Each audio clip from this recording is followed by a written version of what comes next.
My pleasure to introduce Hokie, who I could say many things about, CNBC anchor, lots of things that he's done over his career. But the one thing I really want to say, something I learned last night, was that he did help tear down the goalposts at Lane Stadium one time. So with that, Brian Sullivan.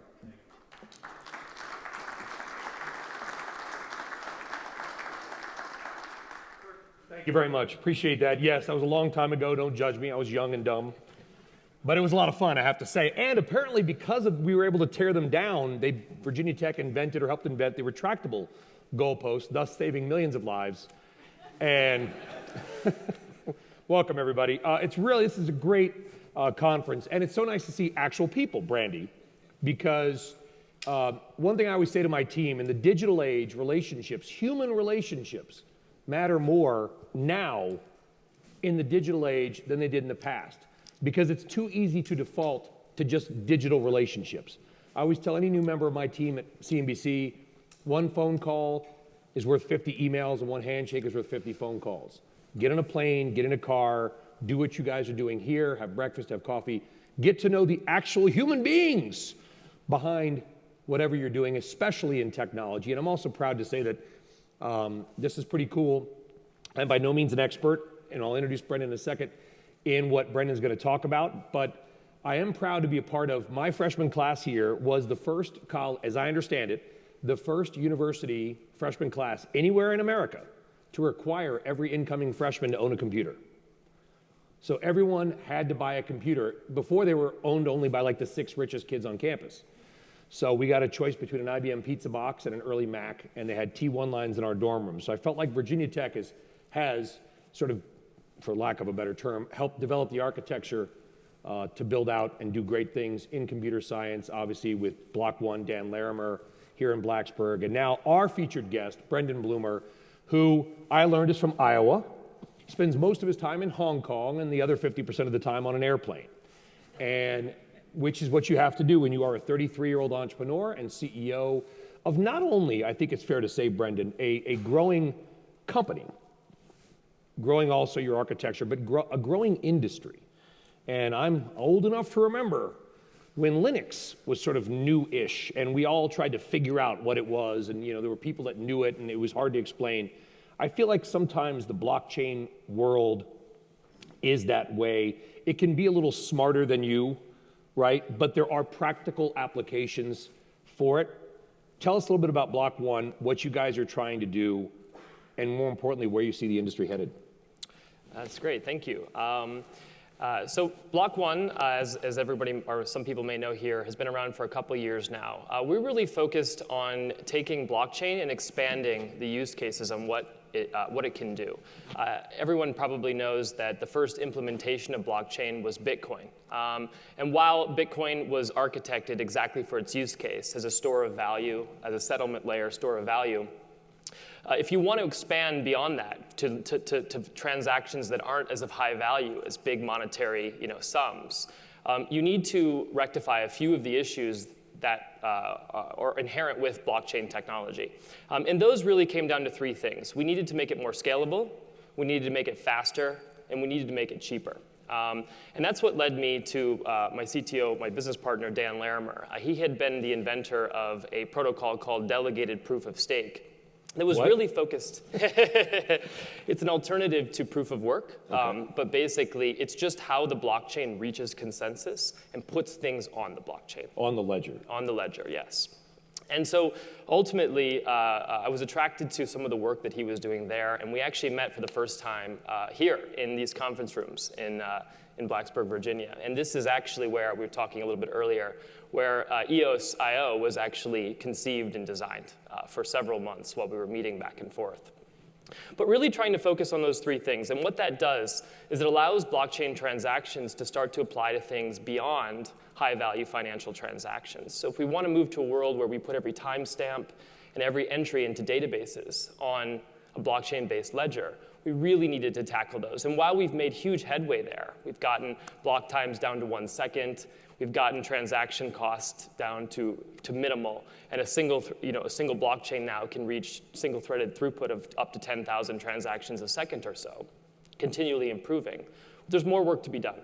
The next step is to really get into multiple sets of blockchains and schedulers that can push things across many different blockchains. When you say 10,000 a second, what are we analyzing? What's the, for those, I know there's a lot of people in this room who know exactly what he's talking about, and there's some that may be on the edge of it. Everybody's intelligent. I don't want to go down too many weeds, but what would be the more practical uses for what you're talking about from a business perspective as you grow Block.one? Yeah, when I say transactions per second, I'm really just looking at actions, right? So when you're trying to put something on the blockchain or change something on the ledger, it's an action, an entry into the database. And so historically, blockchains have been limited at how many actions it can process at a given moment.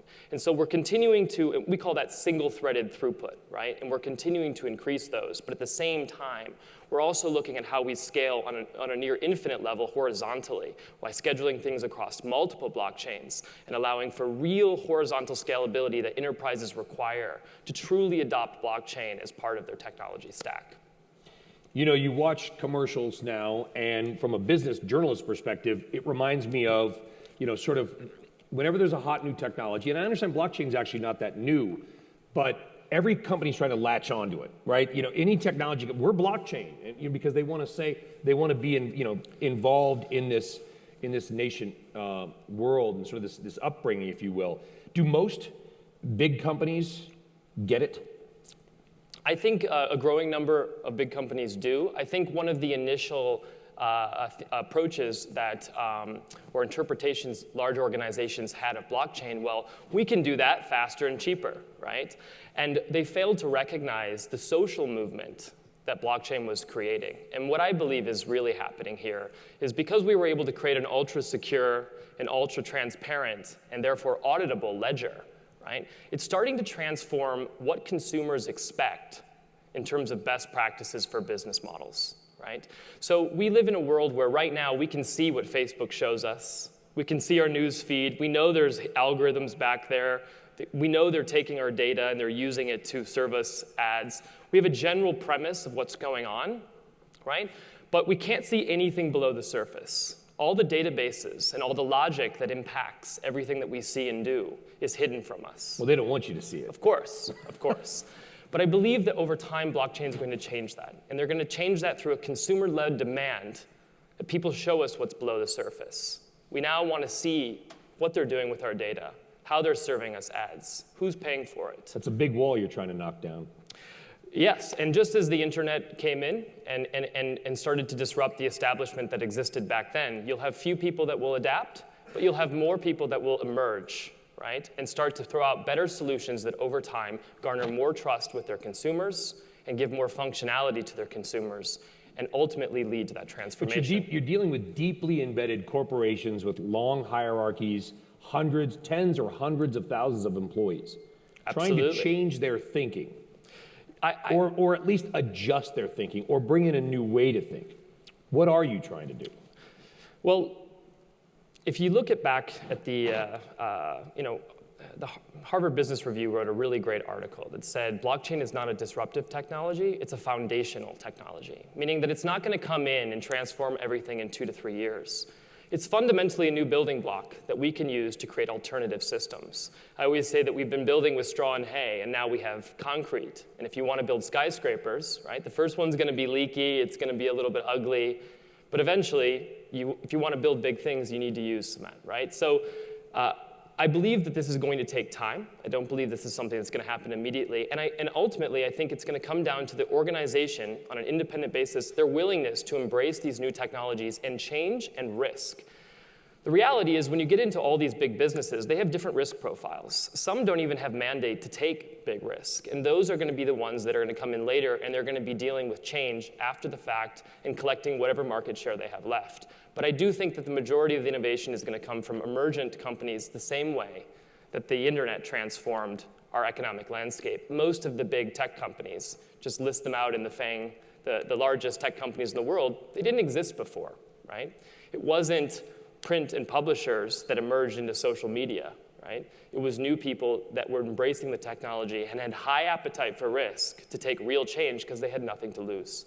So I think you're going to see a lot of the same things, but I do think that you'll see a lot of innovative organizations, more private organizations, embrace the technology and adapt their technology stacks, change the trust in the relationship they have with their consumers, and realize the value proposition of the technology. What they're going to do is sit on the sidelines, wait it out, and then come buy you.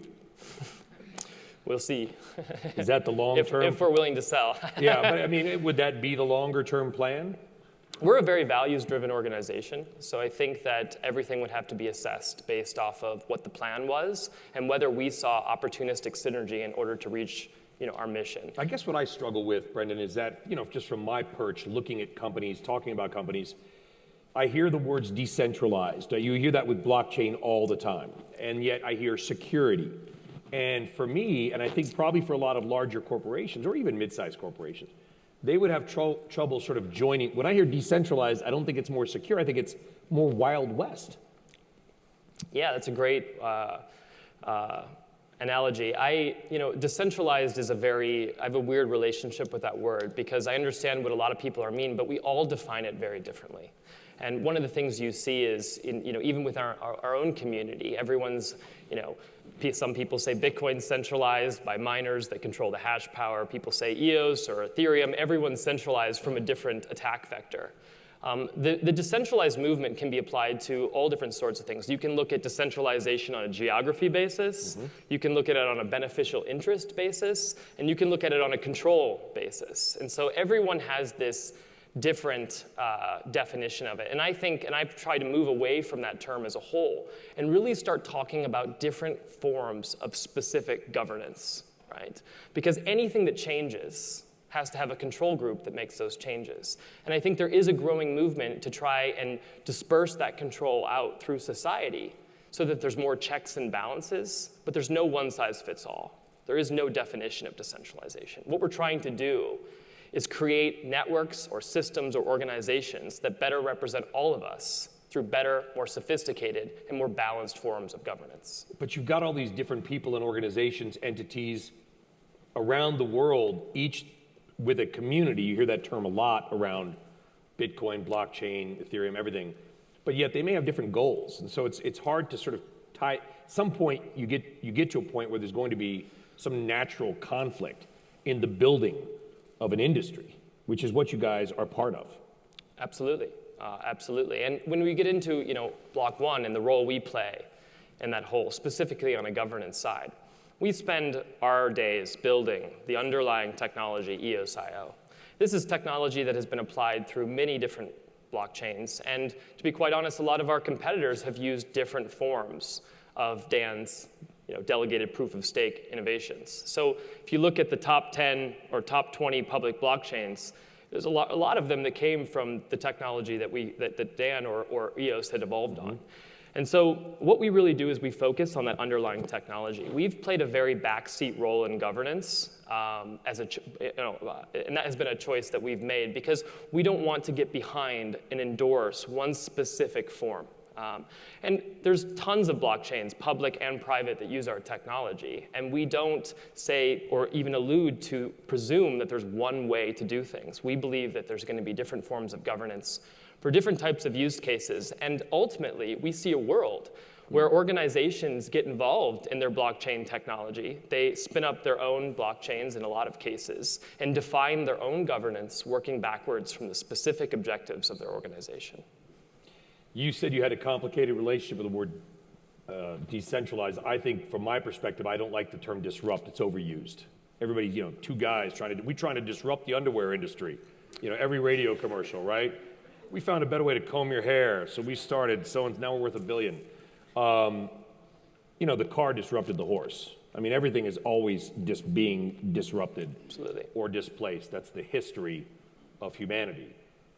But if you had to say that there would be a technology or sort of an industry that is being altered by you and by blockchain, is it the database business? What is it?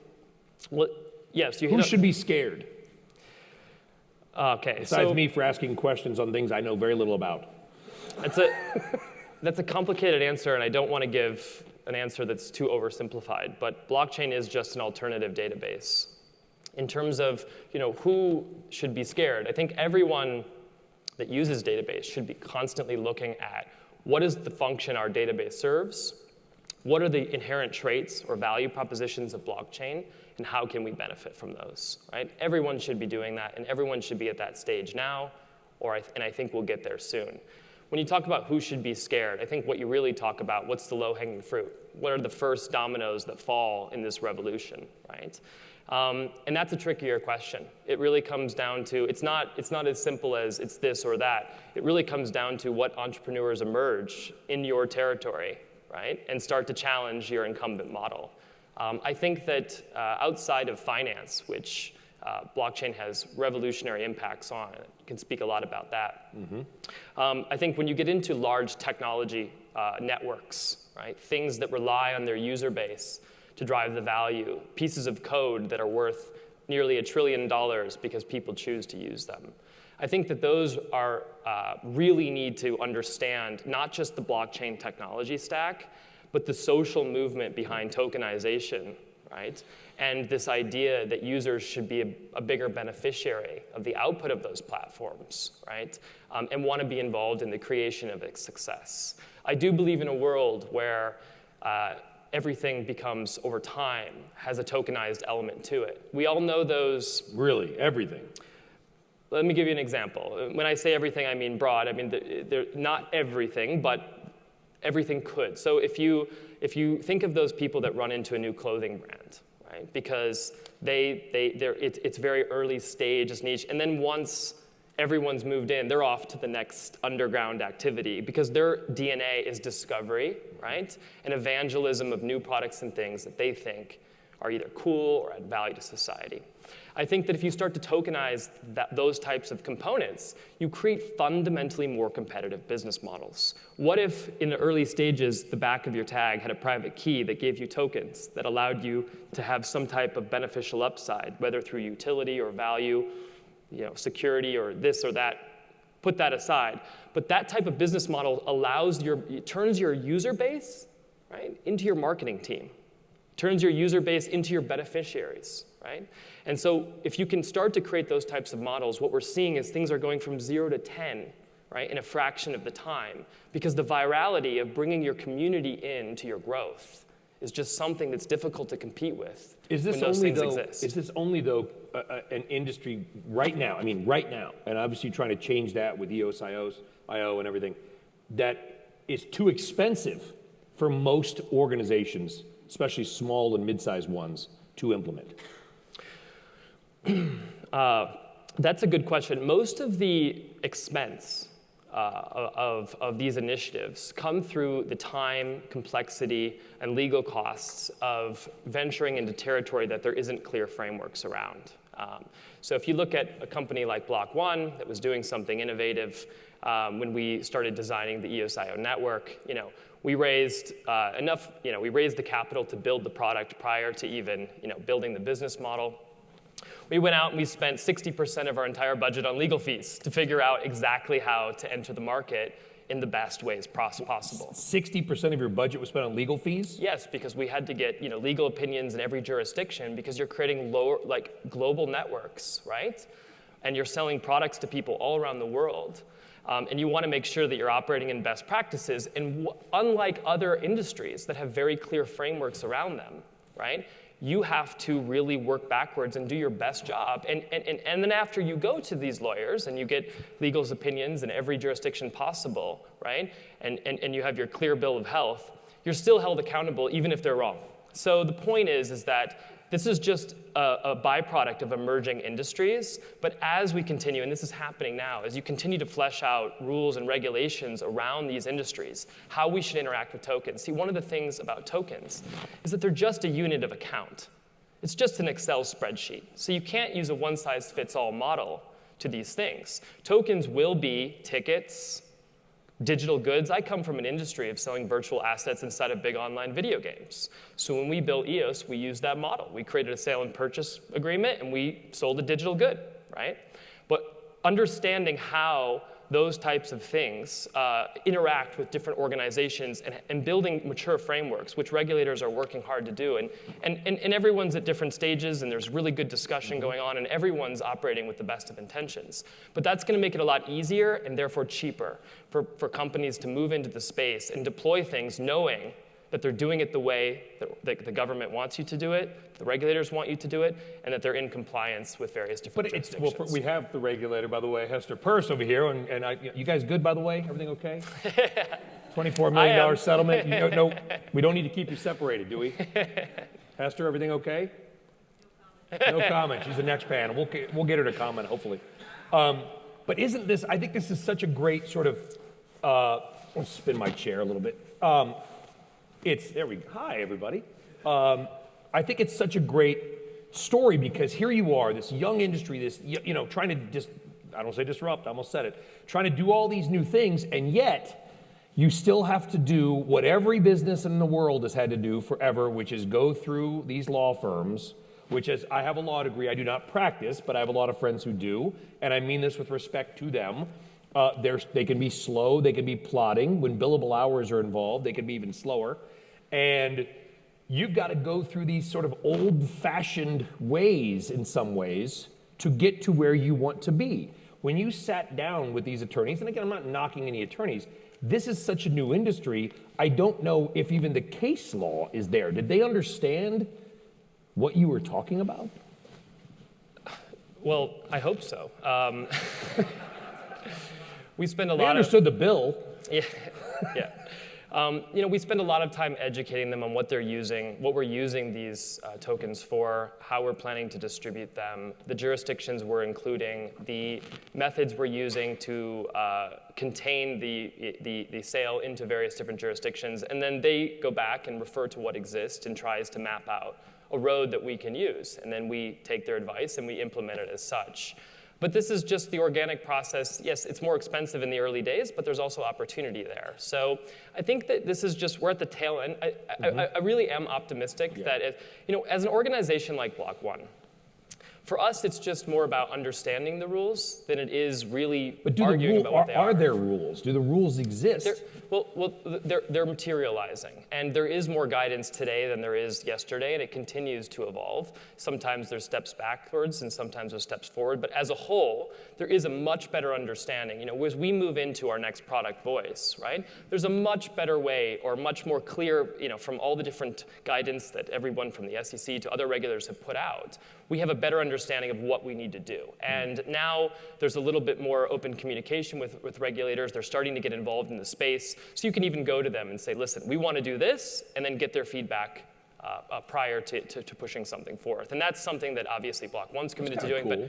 but as other organizations are as well. So, as a technology, and speaking for Dan here, is, we can build products around the rules. We just need to know what they are, because the more clear the rules are, it makes it much easier for us to define the product requirements. Sounds like are being evolved. You're being, in real time, we're watching the creation of multiple industries.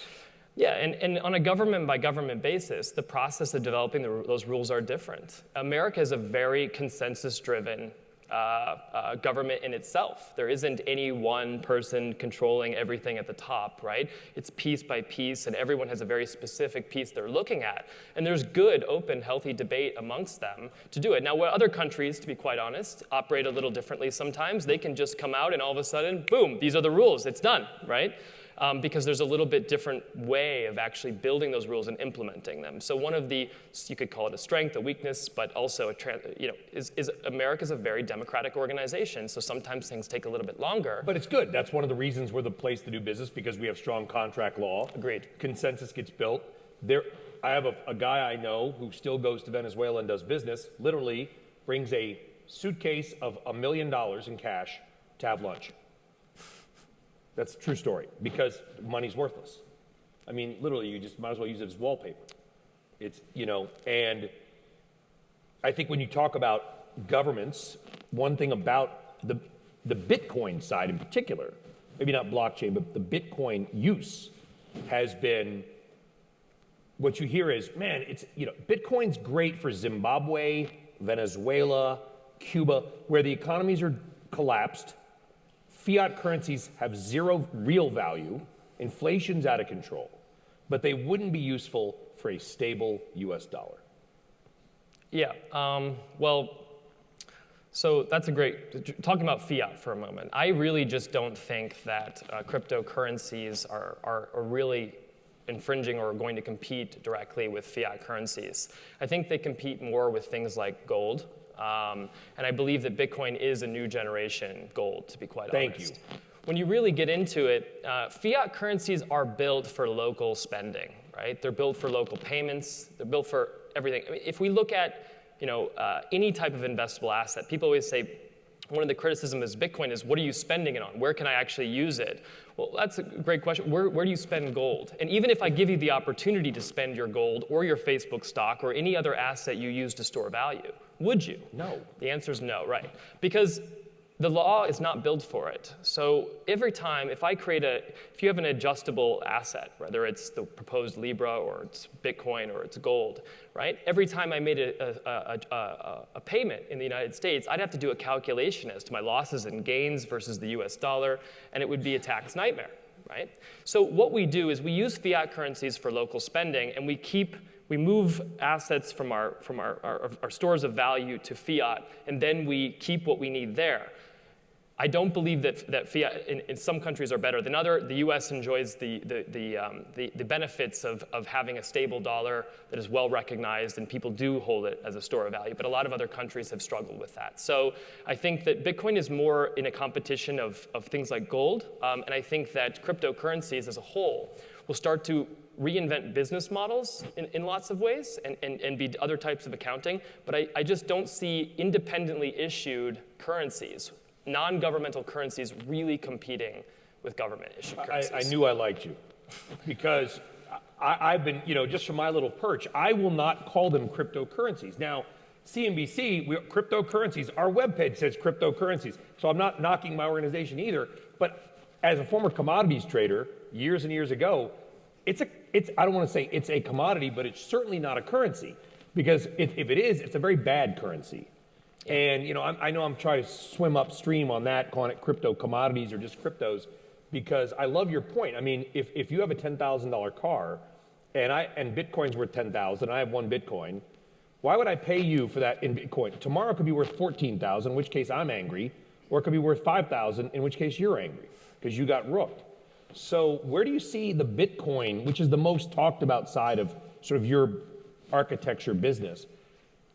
What's it going to look like in 10 years? I love that question. So obviously, it means it was too easy.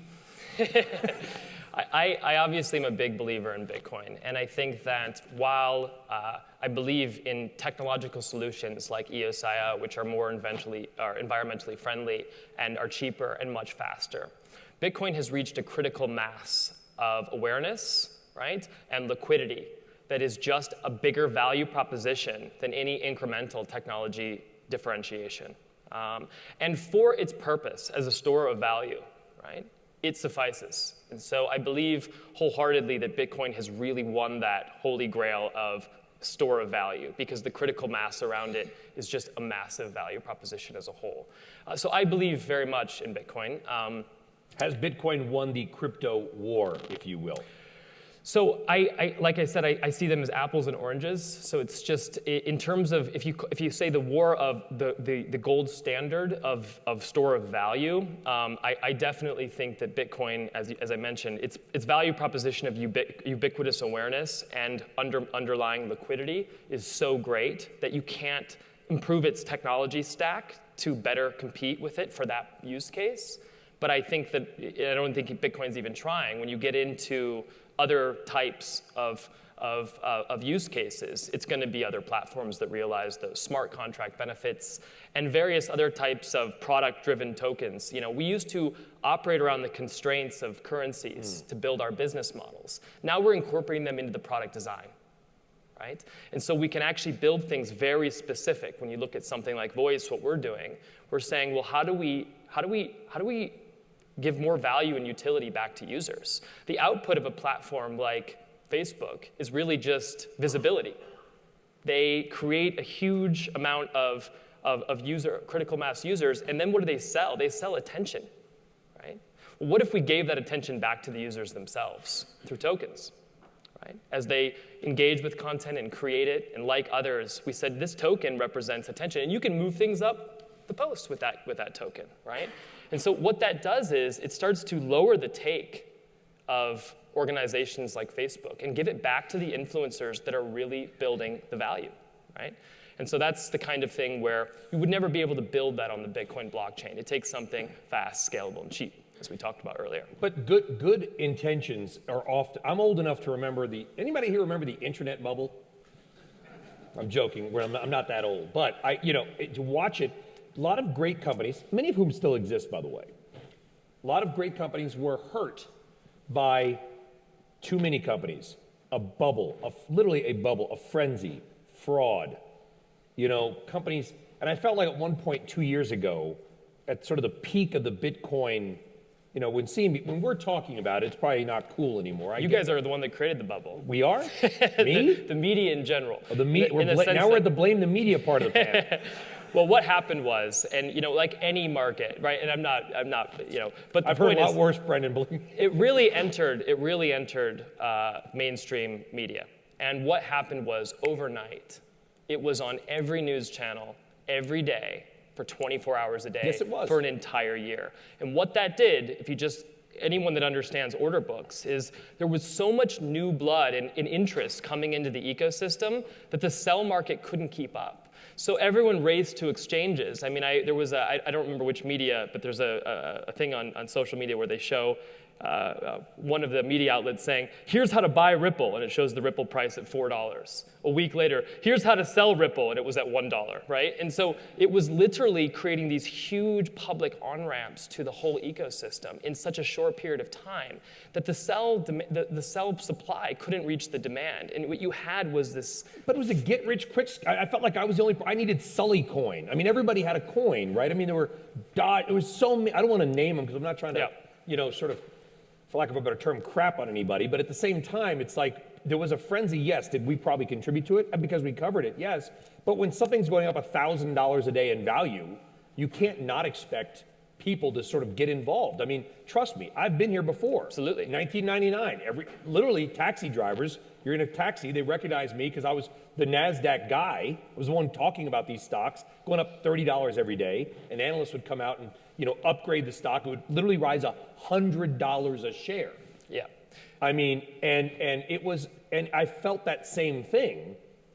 And yet, this industry especially was more difficult for novices to understand. I think that's a fair comment, right? 100%. And like I said, I don't think anyone's at fault for kind of what happened in terms of all the attention that came at one moment in time.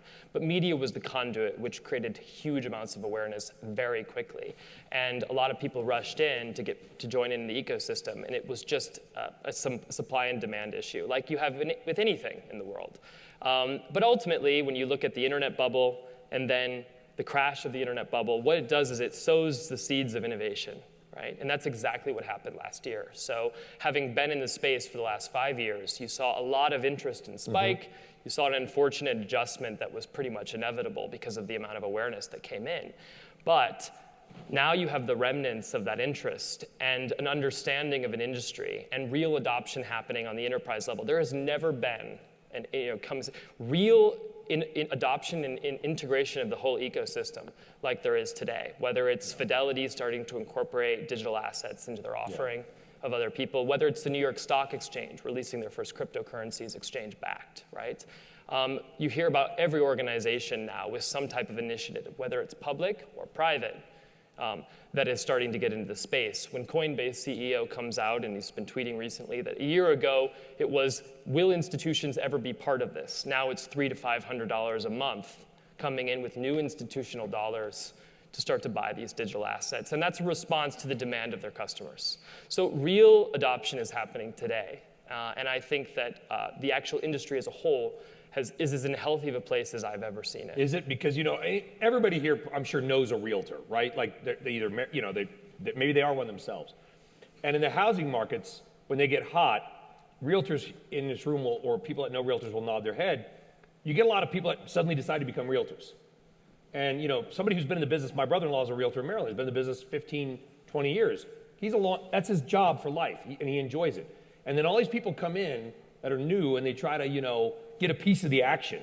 And it just kind of causes disruption, and then the housing market inevitably turns down, and then you figure out who the real players are. Ones like my brother-in-law who stick it out through the good times and sort of the tougher times.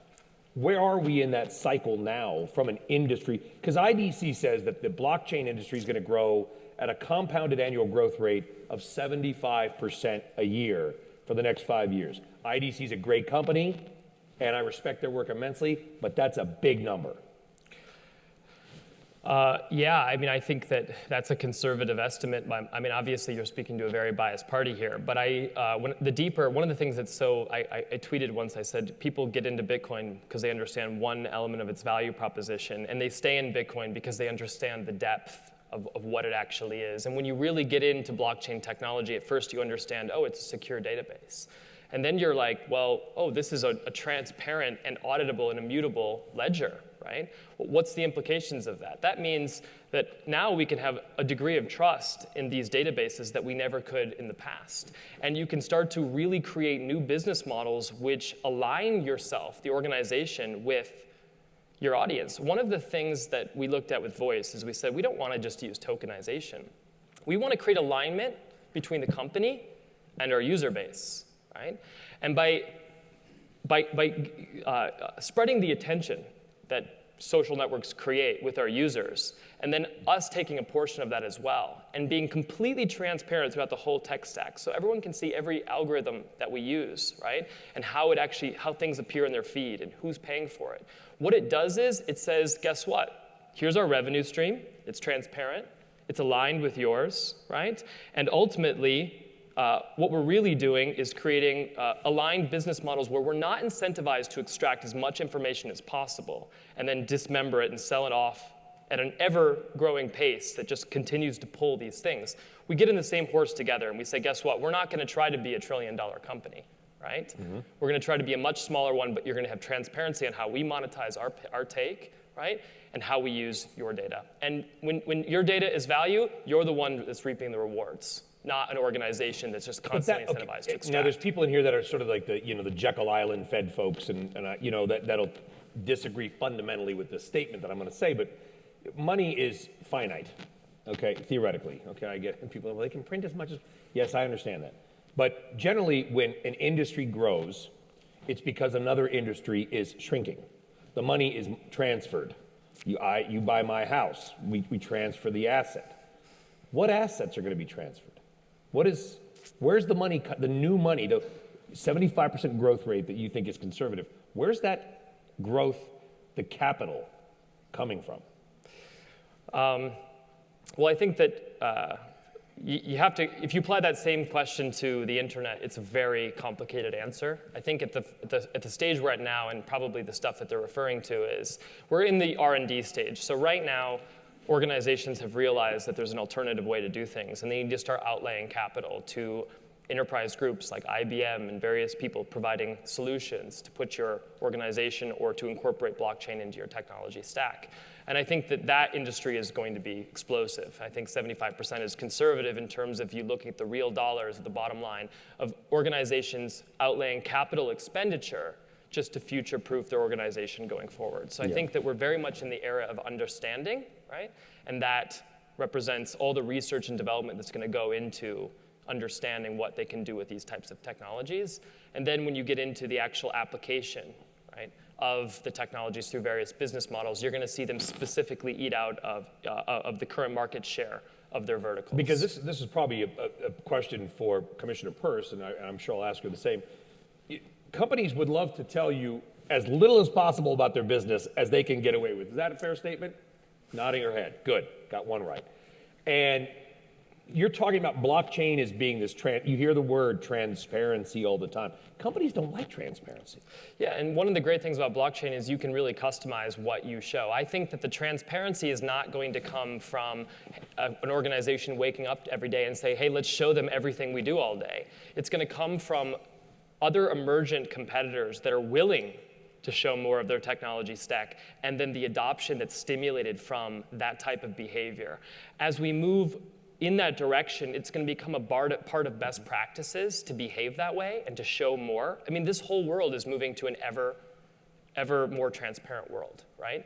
And I always say, there's no one that can leverage blockchain the way that governments can, because blockchain is just regulation for data. But aren't they scared of it? I think that I believe wholeheartedly that the initial fear of everyone is scared of something they don't fully understand on the onset.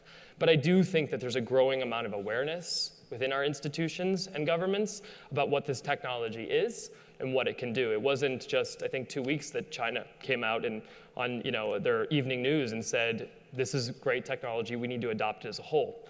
One of the things I want to... Which I found odd. And listen, I know you live in Hong Kong, and I've been there with the protests, and there's a lot going on. You have to be careful what you say. As your attorney, I advise you to watch out.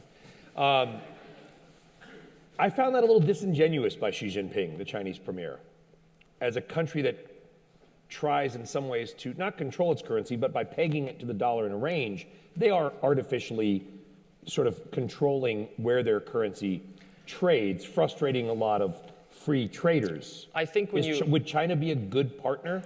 I think when you isolate it on contradictions or hypocrisy, the reality is as all governments have a whole host of those types of things throughout there. So I think you really need to get into the specifics of what the initiatives are. And as we stay out of different forms of blockchain governance, I stay out of different forms of traditional governance as well. But ultimately, living in Hong Kong, that's a good idea. But ultimately, going back to the point of governments being able to leverage blockchain unlike anyone else, the real opportunity, in my opinion, from a government's perspective, is to put their national currencies on the blockchain. And I think you're going to see that happen very imminently with some of the biggest nations on the planet. And what that really does, right, is it totally opens up the currency, right, for business, for next level business adoption. Once you put your currency on a blockchain, right, you've actually turned your currency into a development platform. Right? When people can take the US dollar and start incorporating it into their products directly into their tech stack, guess what? You'd see whole hosts of various types of projects adopting, right, the US dollar blockchain, because they would be able to do things that right now they need to use an alternative, less optimal option to accomplish it because the US dollar just can't integrate with their technology stacks. Right now, I have to wire money out through a bank, through Expensive, or integrate with Square or something, and there's great limitations on what I can do with it. On the flip side, governments would never be able to control their money supply, right? But that's all they want to do, but that's their main job. But no, they would never be able to control it better, is what I'm getting at. So they would never be able to, they could use blockchain to have better control, transparency, they could automate AML, KYC.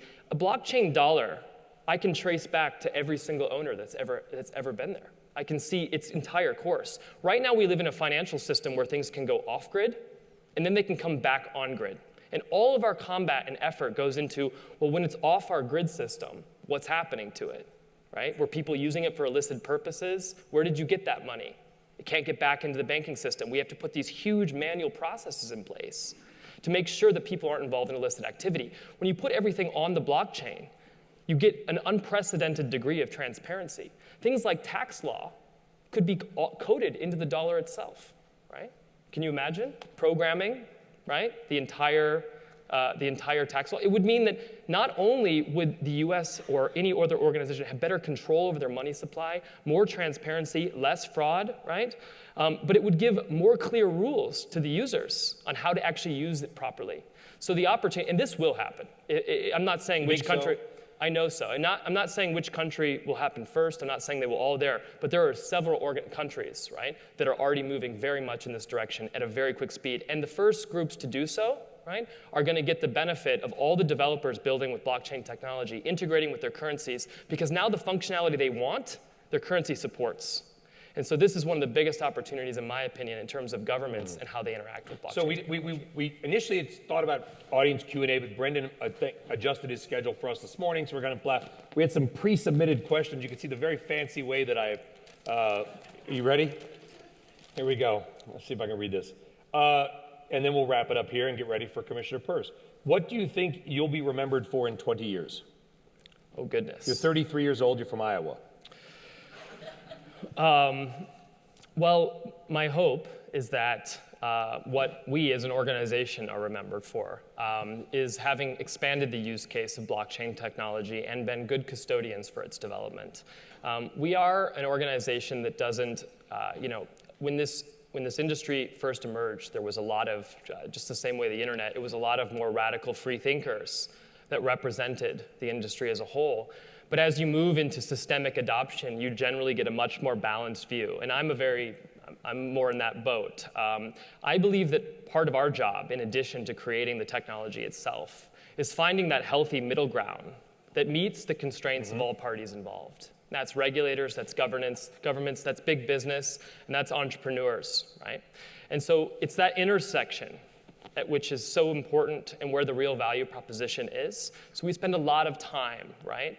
Not just on the technological side of blockchain, but on the legal side of blockchain and working backwards from how we believe this is going to develop. And we try to position our organization at that intersection so we can be a healthy conduit for its growth. Well, according to past press, you've said Bitcoin has scaling issues.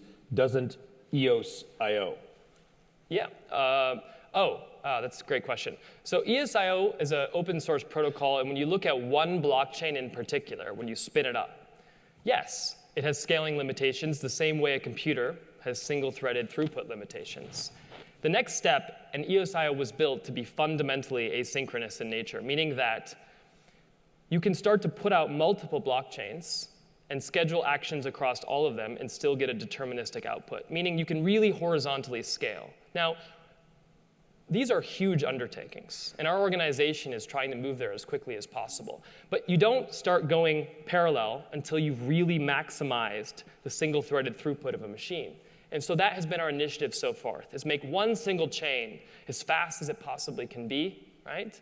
And as efficient as it can possibly be. We have been actively working on for over a year now, how you then make that parallel, how you really start to expand on a near infinite basis for organizations to meet the needs of millions and millions of users. That's something we continue to invest heavily in and work on, and that is still the goal that we see for EOS.io. When you get into specific types of scaling limitations, absolutely, we're still at a very early stage of this type of development, but I still think that Block.one is light years ahead of any other organization in terms of this type of innovation. The final question I'll ask is this. I just finished a book, listening to it, called Super Pumped, by Mike Isaac, about the building of Uber. Fantastic. It's a good name. It is, because Travis Kalanick was like, we're super pumped. And it was a terrific book, well worth a read. The best business book, by the way, I've read in the last 10 years, also about building a business, is Shoe Dog, Phil Knight, founder of Nike. If you haven't read it, go buy it for Christmas. It talks about building companies. And I wish nothing but success for Block.one and you and Dan, and especially being sort of part of the Virginia Tech community here. You're 33, and if you do get that success building a company, Kalanick, he wanted to just build this car sharing app. He didn't want to run an HR division. He didn't want to hear employee complaints. He didn't want to talk about maternity and paternity leave. He just was, and that was the downfall. That was his downfall. When you build a business, you're going to have to deal with a lot of stuff you don't want to deal with. I mean, what are you most nervous about as a 33-year-old CEO? You obviously know the technology, but what do you think are the challenges of just being maybe the leader of what could become a large organization? Well, there's a lot of challenges, of course, and they're not the challenges that you'd expect when you start an organization. And there is no broad theme to those challenges. But if you look at everything from, one of the things I always deal with on a day-to-day basis is meeting the expectations of the community. It's really important to us. We build community-driven business models. But there is a sense of no matter what you do, you're never going to satisfy everyone, right? And we try to move very quickly as an organization. So on one hand, but the expectations to release a huge blockchain project. Well, what's next? We're in this thing where if we kind of keep our cards close to our chest and we're building things under the cover, everyone's like, well, you're too quiet. Tell us what you're doing, right? And then we kind of do a announcement or share what our next project is, And then it's like, well, why'd you tell us if it's not ready, right? And if you get into the industry I came from in video games and stuff, I mean, we know about a video game that's in development 5 years before it actually comes to fruition with no release dates or anything. And so we try to strike a balance. We don't announce something before before we've even conceived it or started huge headway into it. But we also sit, when you go back to things like the legal that we deal with and integrating it healthily into society, there's timelines that are outside of our control as well. So we try to strike that balance. It'll never make anyone fully happy and satisfied with the way we're doing things, but that's a big challenge. The other challenge is just reaching our full potential. I wholeheartedly believe that Block.one and the talent that we have is as world-class as I've ever seen. And I've been a part of small organizations, and I've been involved in large organizations. And I stand by that statement wholeheartedly. And so as a custodian of that group of people, it's so important to me that I pave the path so that we can reach our full potential, and I hold myself very accountable for that. Well, I'm super pumped to have had the chance to speak with you, Brendan Blumer. Me too. I've learned a lot, and I know I want to say a big round of applause for Brendan Blumer, Block.one, please. Thank you very much. Thank you very much. No, thank you.